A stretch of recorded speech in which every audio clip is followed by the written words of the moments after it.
لله رب العالمين الصلاة والسلام على أشرف الأنبياء والمرسلين وآله الطاهرين ولعنة الله على أعدائهم أجمعين. أما بعد فقد قال إمامنا الحسين عليه الصلاة والسلام: إني باعث إليكم أخي وابن أمي وثيقتي من أهل بيتي. ناظرین کرام، جناب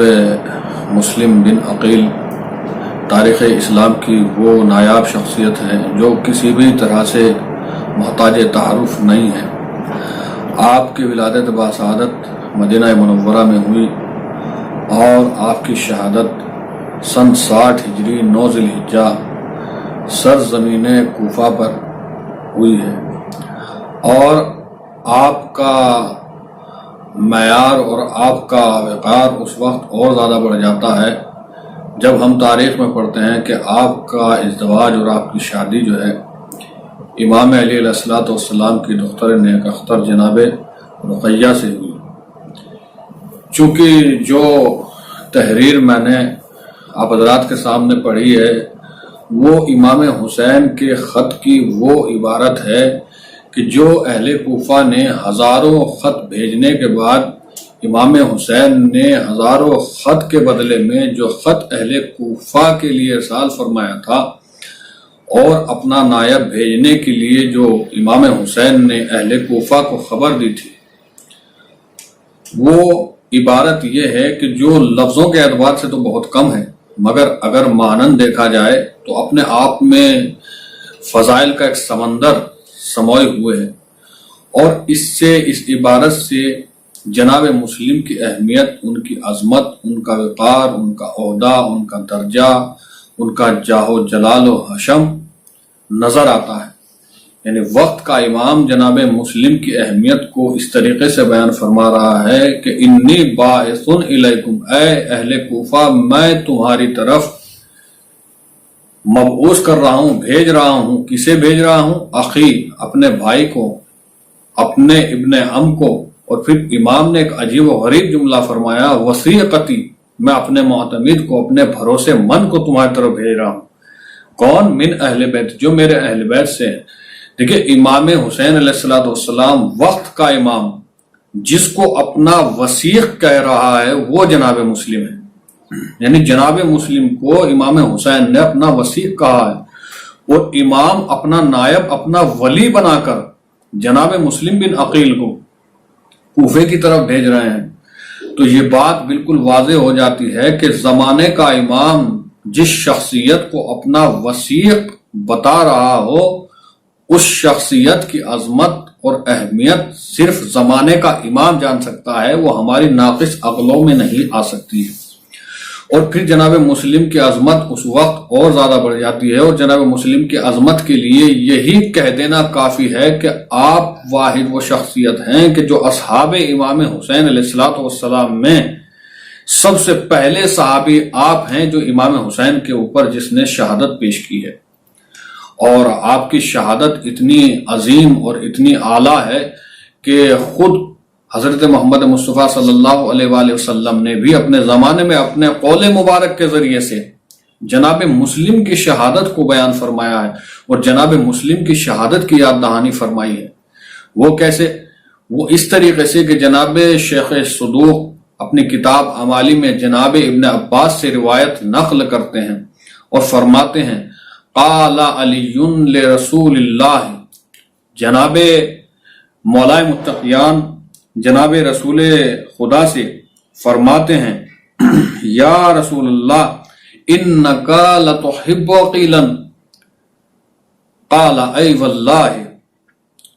اے اللہ کے رسول کیا آپ عقیل سے محبت کرتے ہیں؟ رسول نے فرمایا کہ ہاں، میں عقیل سے محبت کرتا ہوں. اور بعد میں رسول نے فرمایا: انی لاحبہ حبین، میں عقیل سے دو طریق سے محبت کرتا ہوں. حبن لہو، ایک تو ذات عقیل سے محبت کرتا ہوں اور دوسرے حبن لحب ابی طالب، اور دوسرے جو میں عقیل سے محبت کرتا ہوں وہ ابو طالب کی محبت کی وجہ سے محبت کرتا ہوں. اور پھر رسول خدا نے جناب مسلم کی شہادت کو یاد کرتے ہوئے اس طریقے سے فرمایا کہ اے علی، آپ جو عقیل کے بارے میں سوال کر رہے ہیں وہ عقیل وہ ہے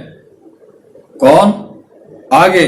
جناب رسول خدا ارشاد فرماتے ہیں کہ انا ولدہ مقتول فی محبت ولدک، اے عقیل سنو، یہ عقیل کا بیٹا مسلم وہ ہے کہ جو آپ کے بیٹے حسین کی محبت میں قتل کر دیا جائے گا، اور ان کی عظمت اور ان کی کا وقار یہ ہوگا کہ مومنین ان کے اوپر آنسو بہائیں گے اور تمام ملائکہ ان کے اوپر نماز پڑھیں گے۔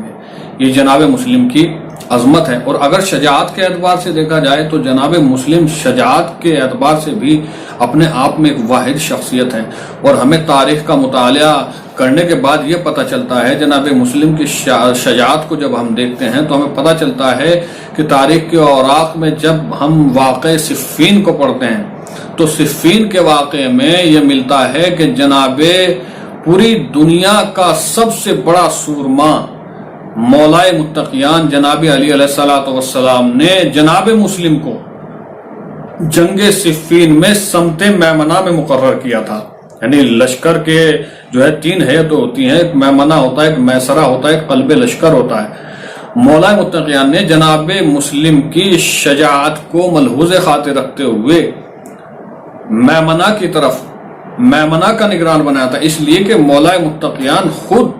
شجاع ہیں، خود بہادر ہیں، خود سورما ہیں۔ تو مولا متقیان جانتے ہیں کہ کون ایسا ہے جو آخری دم تک دشمن سے ڈٹ کر اڑ کر آخری دم تک لڑنے کا جذبہ رکھتا ہے۔ اور جناب مسلم کی عبادت اگر دیکھیں تو عبادت کے اعتبار سے بھی جناب مسلم کی عبادت اس طریقے سے بالکل وہی وہی سیرت سے جس طریقے سے اہل بیت اطہار عبادت کرتے ہیں اسی طریقے سے جناب مسلم بھی عبادت کرتے ہیں۔ آپ دیکھیں تاریخ میں جب جناب مسلم طوعا کے گھر میں گئے، جناب مسلم کو معلوم ہے پورا کوفہ جناب مسلم کا دشمن ہے، جناب مسلم کے خون کا پیاسا ہے، گھوڑوں کی ٹاپوں کی آوازیں آ رہی ہیں، تلواروں کی کھنکھنانے کی آوازیں آ رہی ہیں، تیر و تبر و خنجر کی آوازیں آ رہی ہیں، مگر جناب مسلم ہیں کہ جو تمام پریشانیوں کو تمام دشواریوں کو بالائے طاق رکھ کر تو آ کے گھر میں بھی مسلح عبادت پر بیٹھ کر اللہ کی عبادت میں مصروف ہیں۔ اگر جناب مسلم کے زہد کو دیکھا جائے تو جناب مسلم کے زہد کو اس طریقے سے ہم تاریخ ہمارے اوپر آشکار کرتی ہے جناب مسلم کا زہد کہ آپ وہ واحد شخصیت ہیں کہ جب دارالامارہ پر آپ کو لے جایا گیا، آپ کو قتل کرنے کے لیے جب دارالامارہ پہ لے جایا گیا تو جناب مسلم نے عمر ابن سعد سے ایک وصیت فرمائی، اور عمر ابن سعد سے وصیت فرماتے ہوئے کہا کہ عمر ابن سعد، میرے قتل ہونے کے بعد میری تلوار کو فروخت کر کے میرے قرضے کی ادائیگی کر دینا، اس لیے کہ جس وقت میں کوفے میں سرزمین کوفہ پر داخل ہوا تھا تو میں 700 درہم کا مقروض ہو گیا تھا۔ اب بتائیے وقت کے یعنی موت کے آخری حصے میں بھی جس شخص کو اتنا خیال ہو اس شخص کا زہد کا کیا عالم ہوگا۔ دوسری زہد کی مثال آپ دیکھیے، جب تو آ کے گھر میں جناب مسلم موجود تھے اور گھوڑوں کی ٹاپوں کی آوازیں آئیں تو جناب مسلم نے اپنی تلوار کو اٹھایا اور اپنے زیرہ کو لیا اور خود کو لیا اور توآ کے گھر سے باہر نکلنے لگے، اس لیے کہ کہیں ایسا نہ ہو کہ باہر کی فوج توآ کے گھر میں گھس آئے اور توآ کے گھر کی بے حرمتی ہو جائے۔ یہ جناب مسلم کا زہد ہے، یعنی جناب مسلم زہد کے اعتبار سے، تقوی کے اعتبار سے، شجاعت کے اعتبار سے بالکل سیرت اہل بیت علیہ السلام پر فائز ہیں۔ اور اگر آج ہم شیعان اہل بیت جناب مسلم کی سیرت مبارک پر نظر کرتے ہوئے ان کو فالو کریں، ان کی پیروکاری کریں تو جناب مسلم کی زندگی ہمارے لیے راہ نجات واقع ہوگی انشاءاللہ۔ والسلام علیکم ورحمۃ اللہ وبرکاتہ۔